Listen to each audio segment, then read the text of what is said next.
Yan. So, ito po ang ating pattern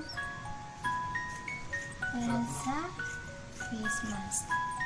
Na-trace na po namin siya. Ngayon, kinakat na po siya ng ating solver.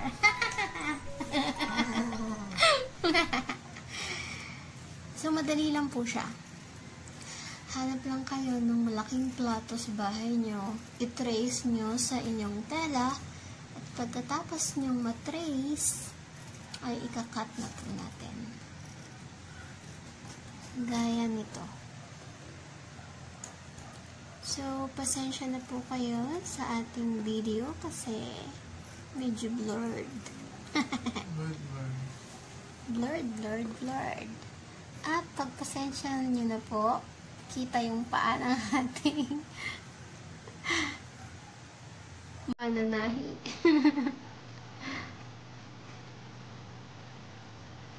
Pukusan natin ang kanyang kinakat. Ito po, meron na tayong finished product na tatahiin na lang niya later. So, kailangan po natin ng 2 piraso. Yan po. Ating face mask for later.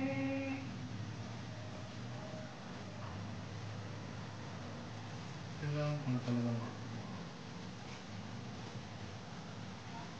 Yan, ganyan po siya. Tama ba ni? Hindi pantay? Ito ba talaga? Hindi na.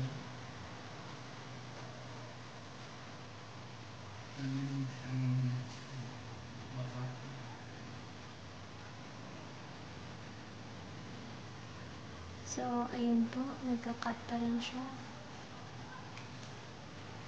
Okay. At meron pa siyang isang ika-cut.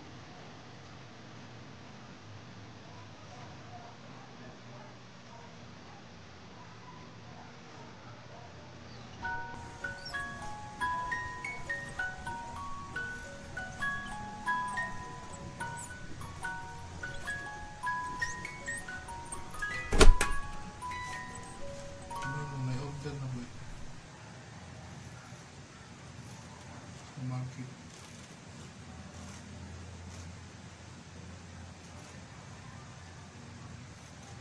So, para dun sa mga gustong gumawa ng sarili nilang face mask, madali lang po.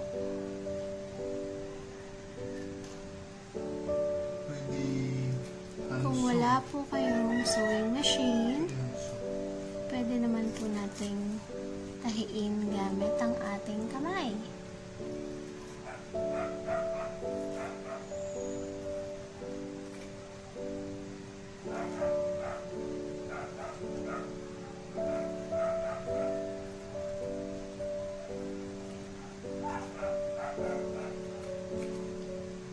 Yan. So, malapit na siyang matapos mag-cut.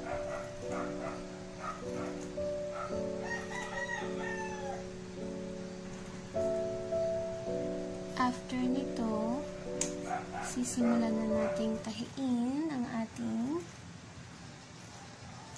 face mask. Bibili siya ng marami. Okay. So, ayan. Meron na po tayong 2 pares ng pattern or yung kinat natin para sa ating face mask.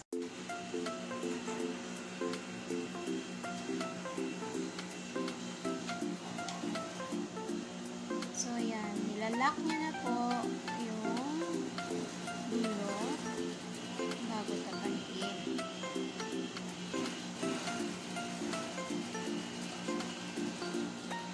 Kailangan kong ilak yung magkabilang dulo para hindi mabilis matanggal yung tahi.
Baliktad.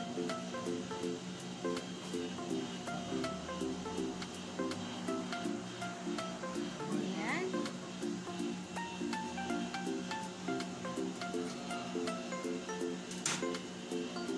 Pinapapangit mo yung video.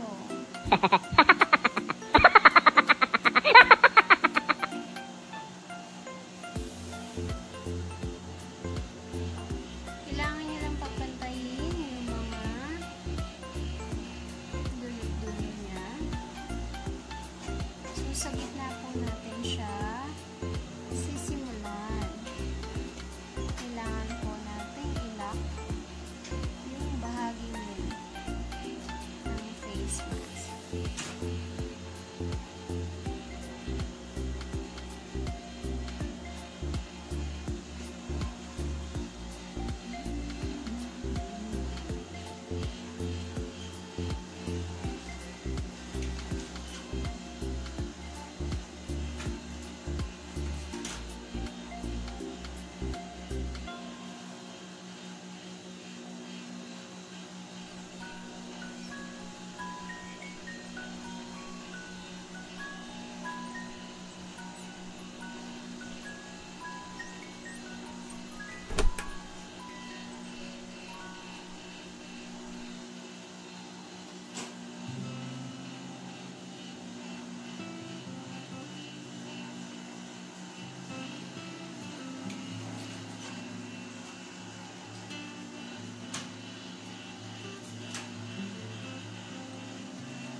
babaliktarin lang natin siya.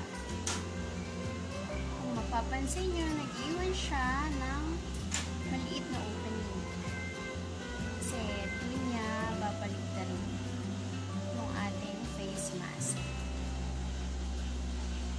Yan. So, ginagamitan niya po ng screwdriver.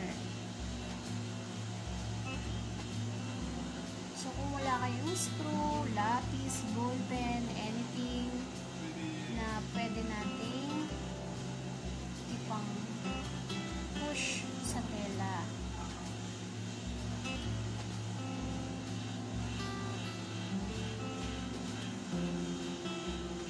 Yan. So,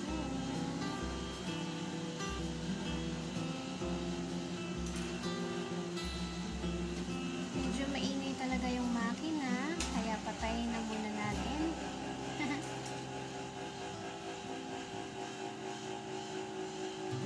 Ayan. So, meron na tayong face mask. So, ang kulang na lang po natin is yung kanyang tali.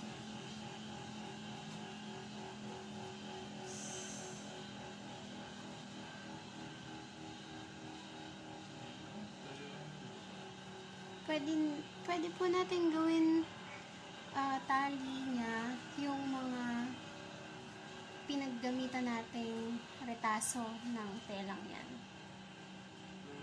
para matching.